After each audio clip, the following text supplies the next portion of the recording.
వచ్చినప్పుడు ఇలాంటి వాతావరణం అంతా కనపడతా ఉంటుంది. ఎన్ని రోజులైందండి ఇలాంటి పచ్చటి వాతావరణం, గేదెలు, గడ్డి ఎంత చక్కగా ఉంది. ఎండ ఏమో అదిరిపోతుందండి. ఈ సందులో బడి తీసుకుపోతున్నారు. ఎక్కడికి వెళ్తున్నాం అర్థం కావట్లేదు.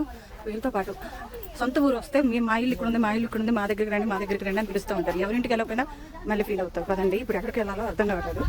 వాళ్ళు వెళ్తున్నారు, నేను తీసుకుని వెళ్తున్నాను. ఎప్పుడో మా ఆయన చిన్నప్పుడు వచ్చాడంట. అందుకని ఇలా సందుల్లో గుందుల్లో తిరుగుతున్నాము. ఎవరింటికి వెళ్తున్నామో తెలియదు.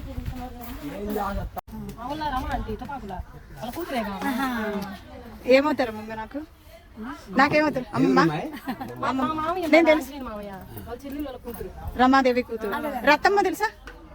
రత్తమ్మ రత్తమ్మ మనవరాలు. అదే నేను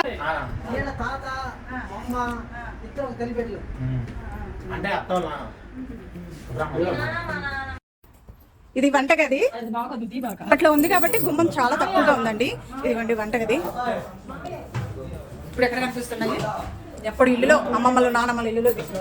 ఇదిగోండి మన కృష్ణుడు ఎంత చక్కగా ఉన్నాడు చూడండి. పెద్దలు ఇల్లులు కదండి, బండలు. మీకు లైటింగ్లో సరిగ్గా కనిపిస్తుందో లేదు. హాల్ ఇలాగా మొత్తం ఓపెన్ ఎక్కువగా ఉంటుంది. ఇప్పుడు ఏంటంటే మనం అపార్ట్మెంట్లో ఉండి అన్ని గజిబిజిగా అయిపోతున్నాము. గాలి ఆడదు అండి. ఇంకో పక్క ఇది ఒక బెడ్రూమ్ లాగా.